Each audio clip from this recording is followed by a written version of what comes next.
I have felt weird about what's going on with the government. You know that. I think this guy, Colin Powell, his son, Michael, it's a joke. I don't think it's fair what's going on. But the way we do radio now has really become unimportant. There's no risk-taking. Not only do I have a button pushed on me every single day by two guys sitting here, there is a button in every market that we're on in. So now I know I have 15 months left on my contract, and I had said to my agent, and I sat down with him in a meeting, and I've had, lots of conversation about it. I said, I don't really want to go on with radio anymore. I'm done. And it's not an issue of money. It's not an issue of, people haven't been nice to me. I don't want to do it anymore. I was approached by Sirius Satellite Radio. And when I was approached by Sirius Satellite Radio, I sat down and I met with some of their executives. And they began to talk to me about what they were building for the future. And, I listened. So I started to think, what would be the impact if at the end of 15 months, of course I have a contract here and I'd have to honor it, which I will. What if I moved to Sirius Satellite Radio and rebuilt radio? And 2 days ago, I signed a contract with Sirius Satellite Radio. Wow. I signed a deal that will start in 2006 as soon as I'm done here, and I will move to satellite radio. Our first guest is the host of the hugely popular radio program called The Howard Stern Show. Please welcome the one, the only, Howard Stern. On November 18th, 2004, 6 weeks out from his signing with Sirius, Howard appeared as a guest in The Late Show with David Letterman and continued to elaborate on why he was leaving terrestrial radio. What precipitated this? Well, first of all, looking at my career, I've been in radio now over 20 years. Mm-hmm. And when I got into radio, Dave, all I wanted to do was to make the medium exciting. I wanted to get on the air and make people laugh and have a lot of fun and sort of restructure the way people listen to the radio. It was always boring and dull to me as a kid. Mm-hmm. And it became very exciting to be on the radio in recent years because of the government interference and what's been going on with the FCC, Clear Channel Broadcasting. Doing my job every day has become increasingly difficult. I liken it to if you watch HBO and you watch a Chris Rock concert, you go, wow, that guy's funny. Mm-hmm. It's good stuff. If you were to take Chris Rock and put him on my radio station today, you'd have to cut out 99% of his material. Mm-hmm. You wouldn't laugh. You would think Chris Rock sucked if you watched him on my, on my radio station or on a network. It's become increasingly difficult to do my show. The same show I did a year ago, the government will fine me for it. I have millions of dollars of fines against me, and this is my way of checkmating the United States government and saying, you know what, I've got somewhere to go. We're going to build a new future. This is the beginning of the new age. Okay. 3 corporations in this country control 60% or more of the radio audience. 3 corporate entities. Yeah, well, what that translates to, when you listen to the radio now, you're hearing music that, it's so difficult to get a record on the radio. This is, when I made my decision to go to satellite radio, it wasn't one I made easily. I think I'm the first broadcaster to walk away from an empire. I don't think I'm committing suicide going to pay radio. I think this is the beginning. This is the only place left to go. And I've never been more excited about radio. On December 16th, 2005, the loyal fans of The Howard Stern Show showed up to Fifth Avenue in New York City in droves. Thousands of fans stood outside in 50-degree weather and on and off again rain. Because of a permit issue, the festivities outside began at 8 a.m. with speeches from staff and whack packers alike.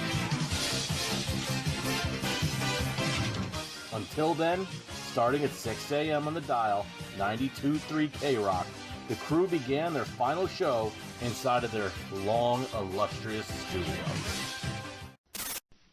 Good morning and welcome to the last show on terrestrial radio for us.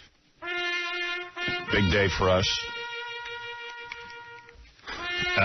First of all, let me address the weather. Here's the good news. It's warm as hell out. Oh, yeah, it's nice and warm. Which I'm thrilled about because I can't stand the cold, and I couldn't imagine making a speech in the cold. Yeah, it was really frigid for the last couple of days. But it's raining, and the good news, again, is they're saying the rain's going to stop in about an hour or so. Yeah, they said clearing up this morning. So we might have a really warm day. If anyone's thinking of coming down, come on down. Let's do it. So what if it's raining? Screw it. Let's go. This is the last show. Welcome back to Showbiz Tonight, TV's only live entertainment news show. I'm Brooke Anderson in Hollywood.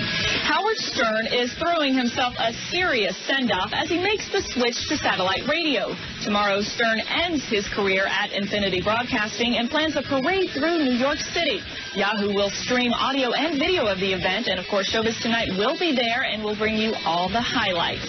Stern starts at Satellite Radio January 9th. As Howard Stern leaves the airwaves on Friday, we want to thank you for 20 years of excellent broadcasting. And while you've been number one for 20 years and given us tremendous revenue profit, we want you to move out this Saturday. And we will check the boxes to make sure you're not stealing our carts, which we don't want. But we don't want you to have it either. This is how we say thank you to the Howard Stern Show. Radio will never be the same. Is that you harmonizing with yourself? I gotta go, but I won't be far away. Making it better. Thank you to the fans is what I want to say. Let's try it one more time. Here at the big finale. Radio will never be the same. Final words from Fred. Robin's already downstairs. I'm going to start heading down. And is there a commercial break I have to throw to? Will? It's your choice. We can go to commercial break or we can go right straight to Robin. Well, why don't we go straight to Robin, and while Robin's speaking, I'll get downstairs. Sounds good. To my radio audience who can't be out there with me today, I just want to say thank you for all the years. Thank you for listening to me, and thanks for your support. I'm going to go downstairs and say all my thoughts, and you'll hear that next. I think you can watch this on Yahoo, and it's sad to leave, but onward and upward, and let's not let the government win. Wait a second, I'm not alone. Ralph's in the studio. Sorry. All right. Oh, Benji, too? Can't think of two more comforting images. Ralph and Benji. All right, guys. I don't know what we all expected from the last show, but it's great to have the fans outside, and I want to go join them. And I do love you for listening. Is it crazy out there, Ralph? What's going on out there? It's just nuts. It's great. You know, it's like a time to go fest, and there's 9 million people out there, and they're all having fun. It's not raining. If you're not here, you're crazy. I'm going to go give a big speech, a long speech. If I bore you, tune out, but... Even Tom's getting into it. He put an armband on. He did? He did. My new logo? Yeah, he put an armband on. All right. Well, I think I am going to get a little emotional. I'm going to head downstairs. Listen to Robin. I read an article recently by a woman named Helen Popkin, and you know what she said? Howard Stern is the last of a dying breed. The last of a dying breed of broadcasters. You know why? Because Clear Channel Communications, the government, the religious right have taken over the airwaves. You're right. I am the last of a dying breed. I refuse to bow down. I appreciate you. Thank you for 20 years. 20 years. 20 years. The last of a dying breed. Thank you, Howard. Thank you. I vow to you I will keep going on and give you the best radio entertainment in the future. 20 more years, Howard. Long live the revolution. Long live the Howard Stern Show. Long live the Howard Stern Show audience. The last of a dying breed. Enough, Jackie. I love you guys. Thank you. Our last show. Thank you. Thank you for all the years. Thank you. After his last of a dying breed speech, it was 10 a.m. The show and festivities were over. Howard Stern had officially ended his tenure on terrestrial broadcast radio. Howard hopped on a Yahoo-decorated double-decker bus, waved at his loyal fans, and drove to his post-show after-party at the Hard Rock Cafe in Times Square. Inside, the launch of Stern on Sirius began with food, drink, and rant on the revolution via satellite. The future of radio was now the present. However, the beginning of the end was coming in so many ways to radio of all genres in general.